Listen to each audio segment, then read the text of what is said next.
Hey friends, I am on a little walk today and finding so much abundance. I just wanted to share a couple of our favorite finds. We are near a ton of garlic mustard and elder leaf is coming up everywhere. So let me flip the camera here. This is garlic mustard.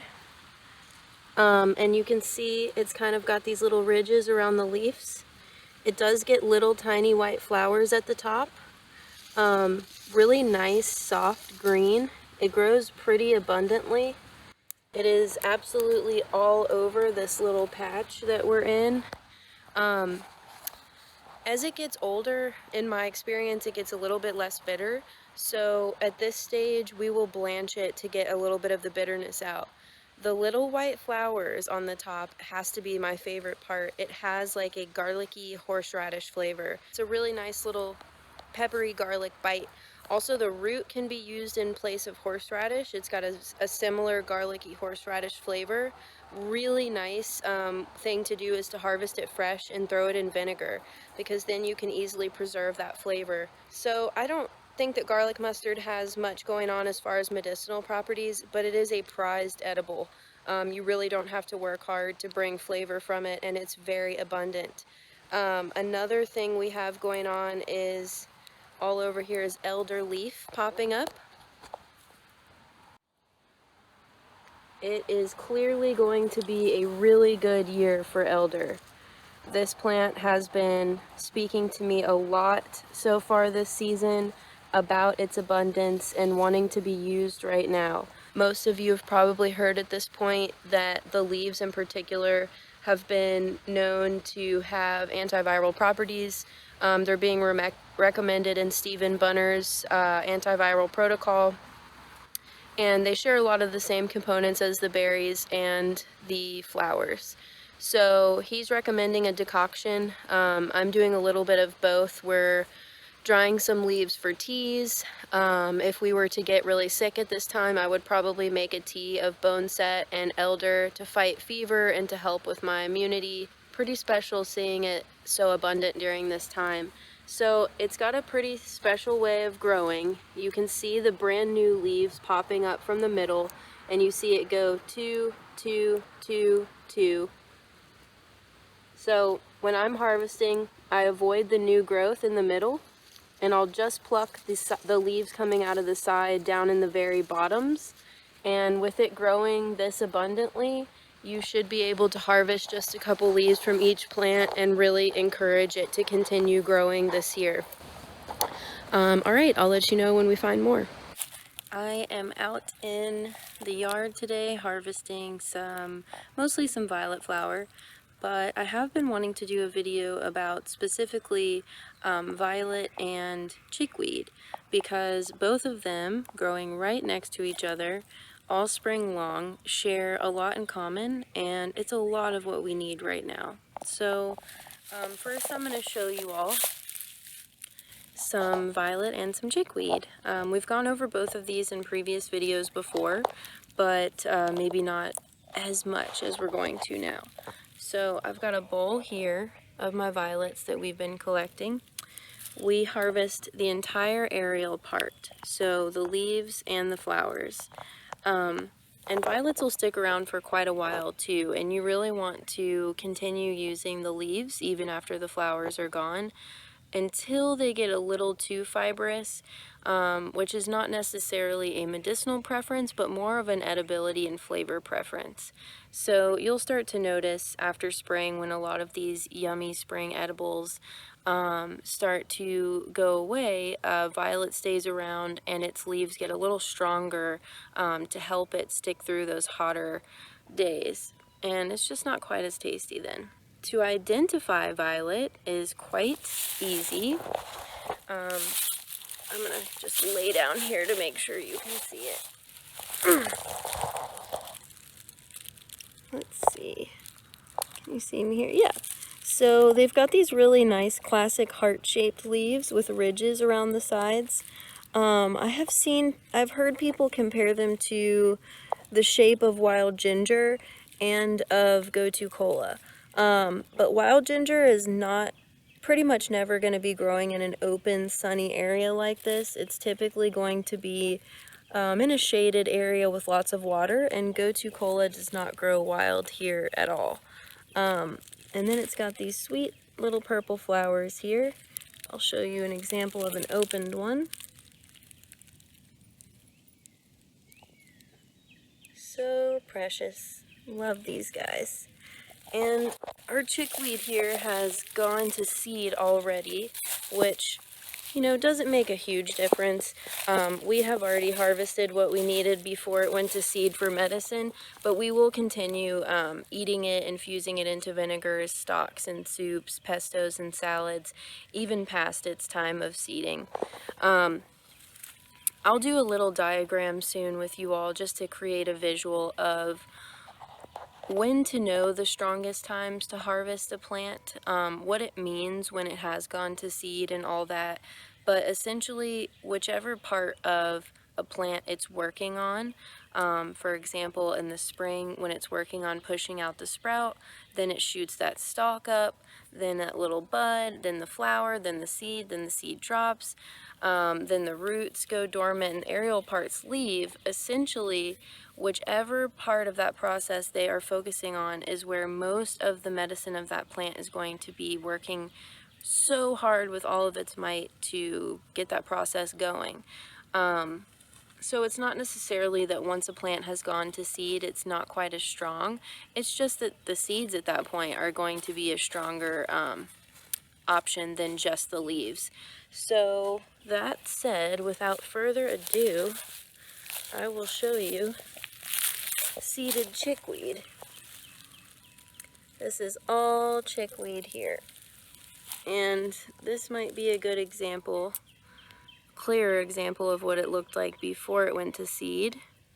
Our little woodland chickweed, which I believe is just called star chickweed, is in bloom right now. It sticks around a little bit longer than these guys. But chickweed can get quite tall. I mean, not really tall, but a lot taller than, say, violets or some of these other spring greens. But yeah, it's got these really nice little teardrop-shaped leaves. And then it shoots out a really cute little star-shaped white flower. Here's a nice big tall one.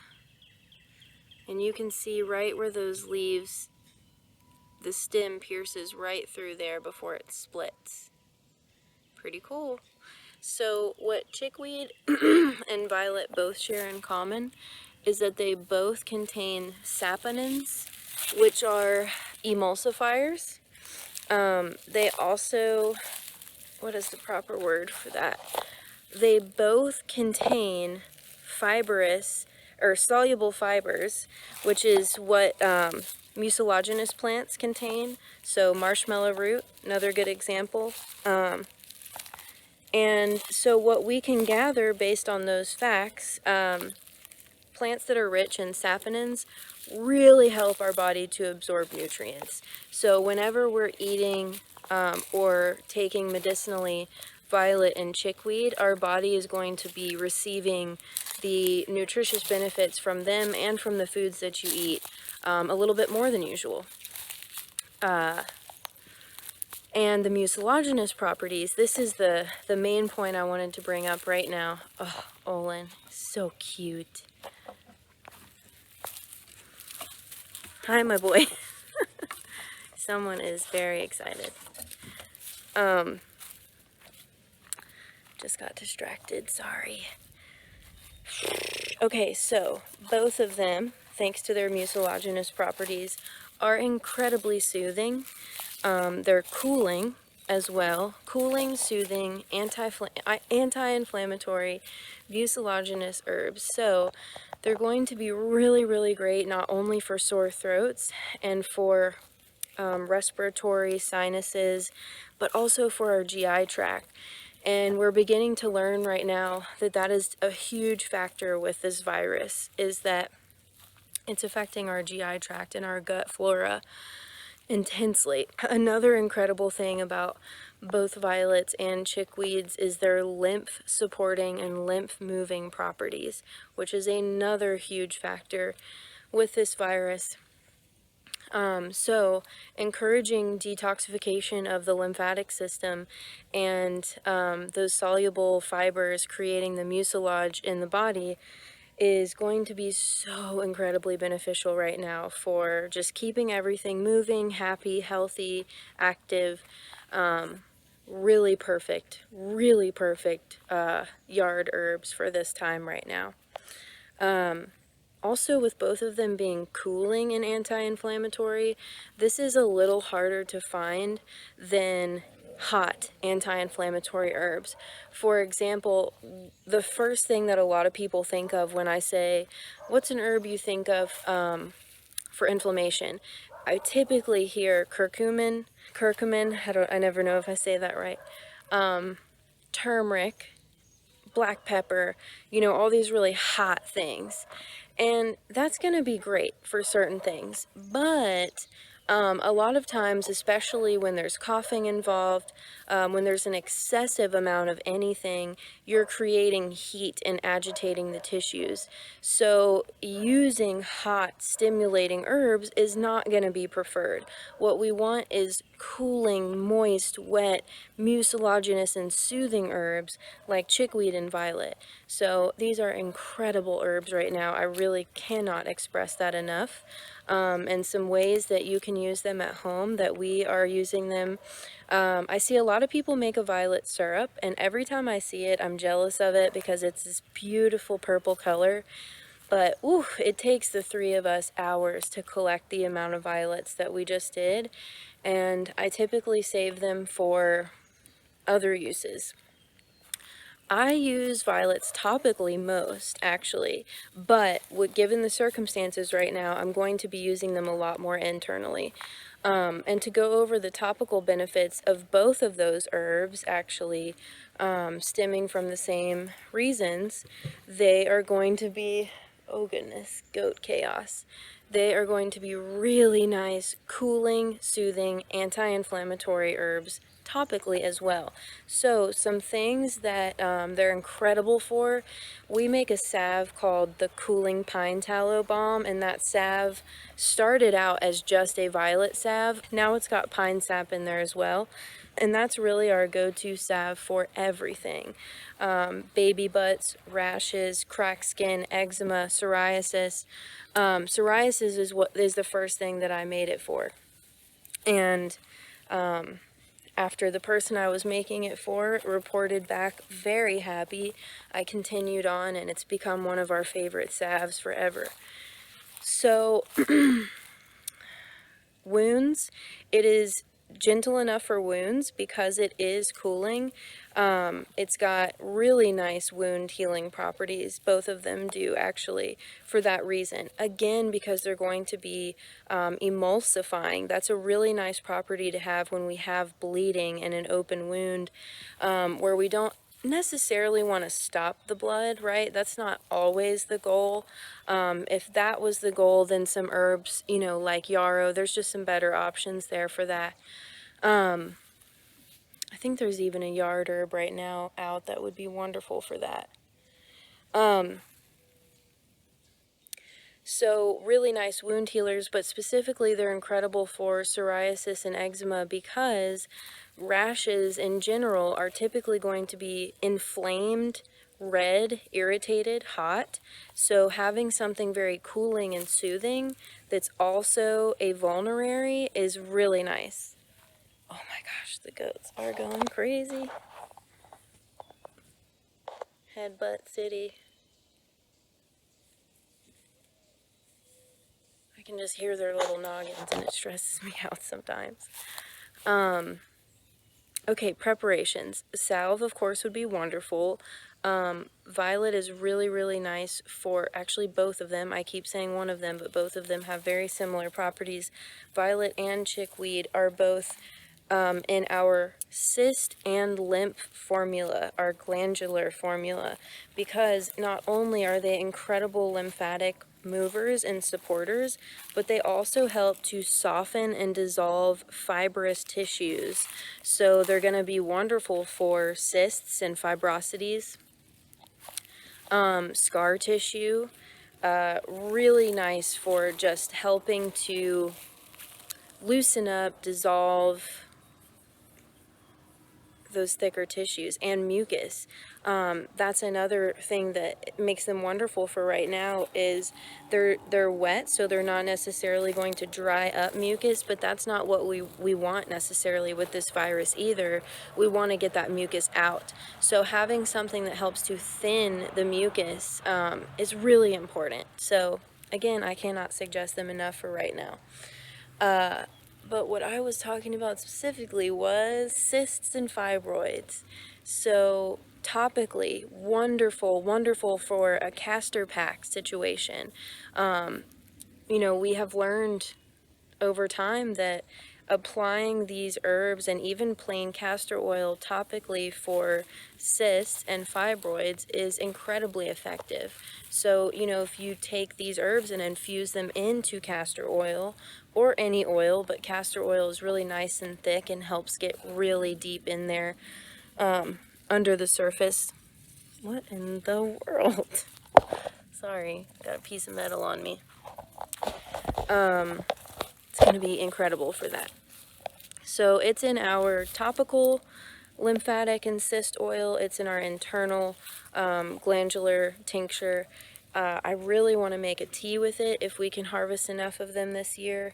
And we are putting them in all of our bone broth, stocks, soups, pestos, vinegars.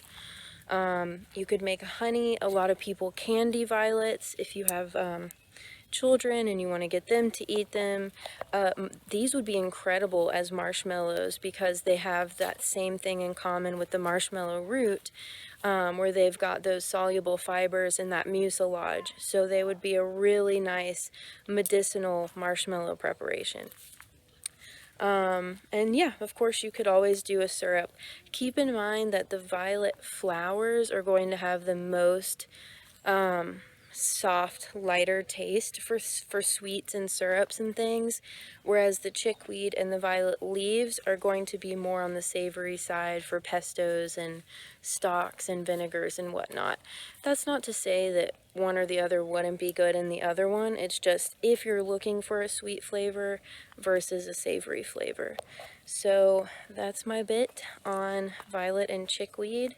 Of course, it's really hard for me to not want to dive into cleavers and everything else right now too, but I will make a separate video for that. All that said, if you haven't already watched our first plant walk in February, we do go over cleavers and a lot of these other spring herbs briefly there, and I will be going over them more here soon. And just keep in mind that cleavers is also an incredible glandular tonic herb.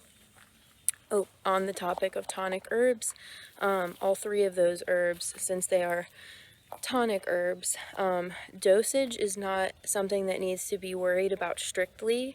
They are very gentle, very safe herbs. They're perfectly fine for children, pets, elderly, etc. So don't worry about overdoing it. All right, enjoy. So, I've done a little video on this plant before, but it wasn't in bloom yet, so I'm excited to show you all it again. It's a little more difficult to find information on this plant than most. I'm not sure why, but it just didn't really stick around for modern herbalism today. But it was highly used by indigenous people. Specifically, it was first named by the Cherokee people who called it woman's tobacco, but it has since been called a variation of there is an everlasting Pussytoes, and this is what it's compared to. So it has been called plantain-leaved Pussytoes, plantain-leaved everlasting, everlasting cat's paws. It's got a lot of names, and it's identified by its ashiness.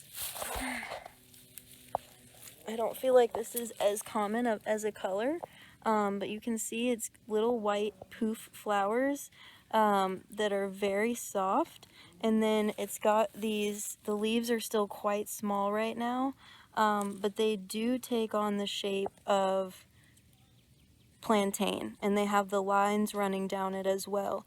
But they're very identifiable because they have this like very shocking ashy color next to the more, you know, green stuff that we see everywhere.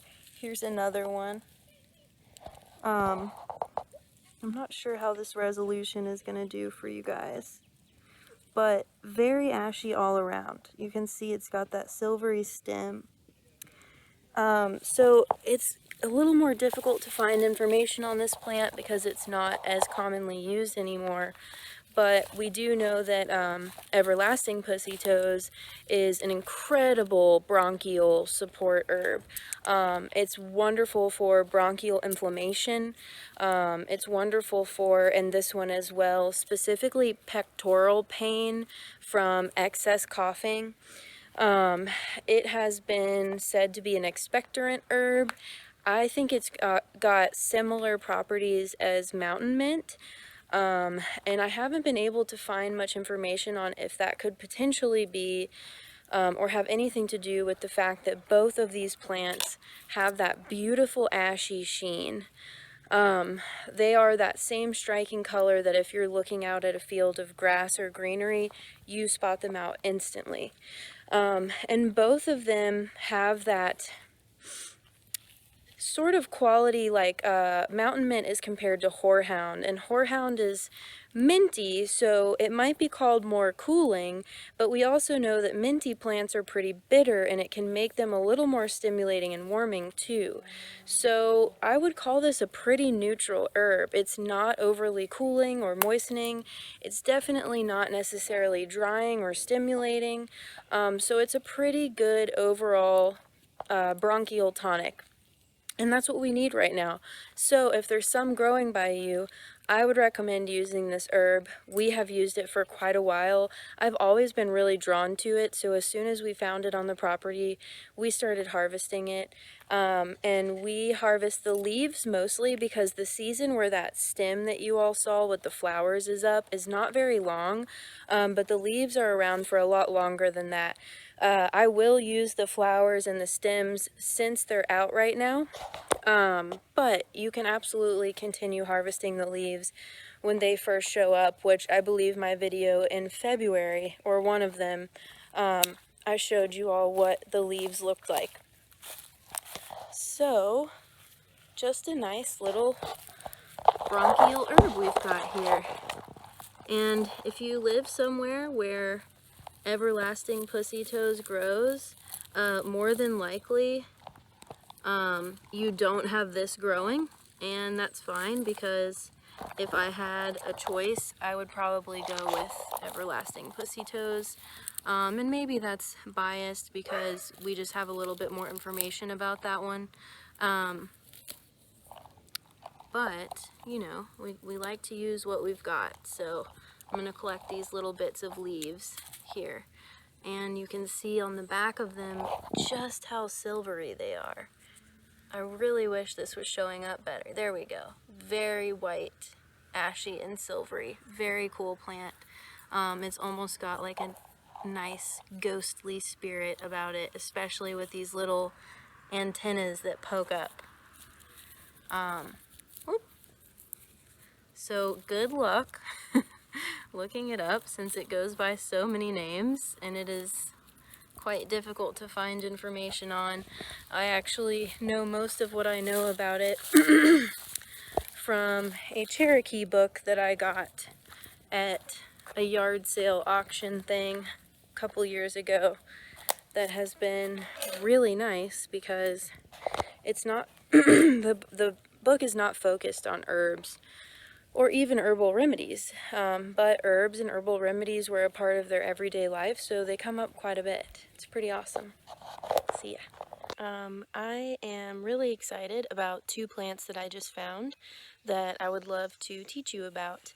The first one that I noticed was wild comfrey, which is all over the place, but it specifically is in bloom right now, which is a really gorgeous time to see it. And it's only in bloom for a really brief amount of time. However, the little stalk that it shoots up stays there for quite a while, so it's pretty easy to identify. Another one that I'm sitting next to is a small patch of wild yam, which is one of my favorite native plants. So I'm going to turn the camera around now and we'll talk about all the amazing things that these guys do. So this right here is wild comfrey bloom. Very sweet and delicate. It sends straight up this stalk, and then its leaves are at the bottom of the plant. Now, wild comfrey is not the same as regular comfrey. We call it wild comfrey because it has very similar uses and slightly resembles it with its bell flowers. This is going to be really rough. It's not quite as hairy as mullein, but it is definitely quite hairy and very rough. It's actually been dubbed cowboy toilet paper, but you wouldn't actually want to use it as toilet paper. So I'm going to show you really quick this little patch that I'm in before we dive too deep in. So here's this big one, and then as you can see, we've got little pockets of it all up. Here's one. There's a first year. There's actually quite a few first year plants. How do we know that it's a first year plant? Because it has not sent a stalk up yet. First year, second year, you'll be able to use it no matter what. And it's got just a tremendous amount of uses. I actually use wild comfrey exclusively. I don't grow very much comfrey. We might use it, you know, when it's growing, but we have one regular common comfrey plant, but these cover our forest, so we love to use these. So as I mentioned, it's got pretty similar uses as common comfrey. It's incredible for helping with bones and cartilage and really just knitting things back together. There is a plant called bone knit, so I don't love to call comfrey bone knit, but people do call it that for the same reasons that we call bone knit, which is that you can take it, chop it up, apply it like a poultice to a break or a sprain, or if you have the oil infusing, you can use the oil to make a salve. It's also quite nice for bruising too. Comfrey, although it's extremely healing to injuries, you don't want to use it on open wounds. And the reason for that being, we really want plants more like yarrow and calendula and plantain that are wet and soothing and have wound healing properties. Comfrey is actually a very active plant when it is doing its work of sort of knitting things back together. It's fast. It's got a lot of activity going on.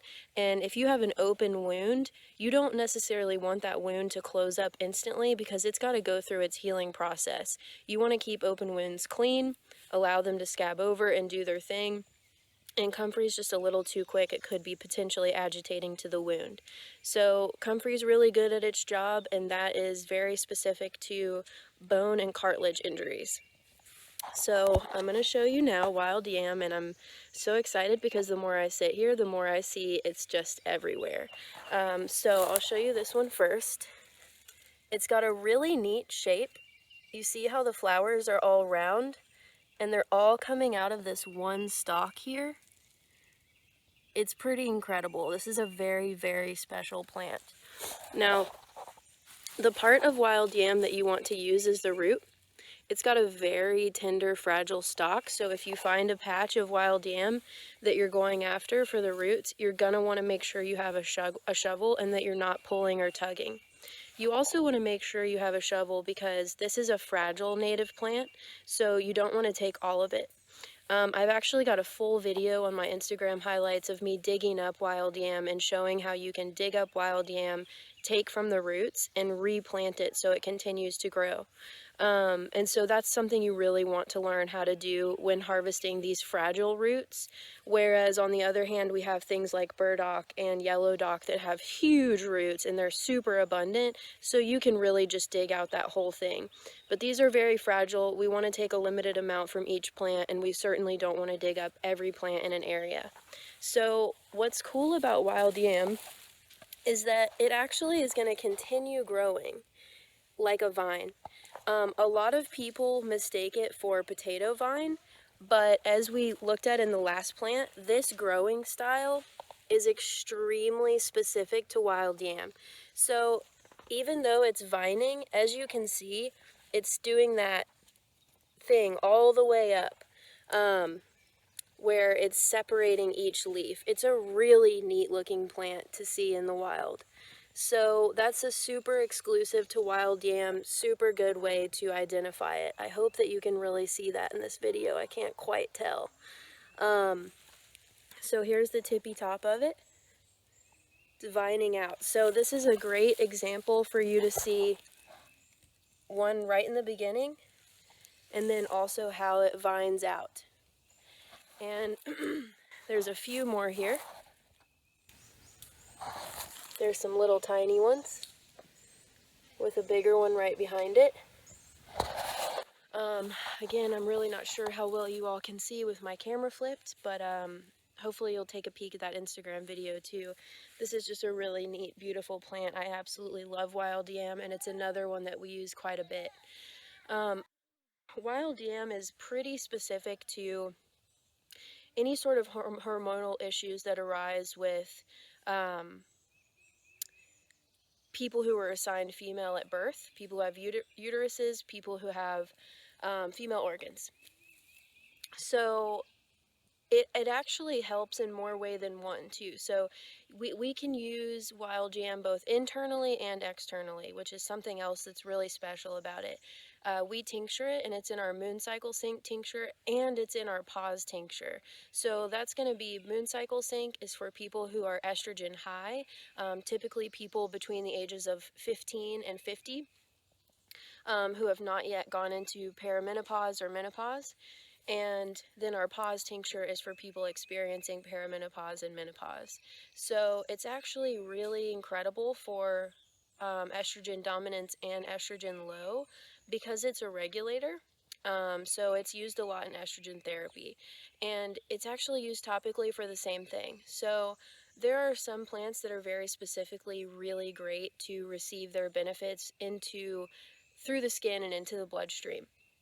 And this is one of them. Another really cool characteristic that makes it lovely to use externally is that it's an antispasmodic.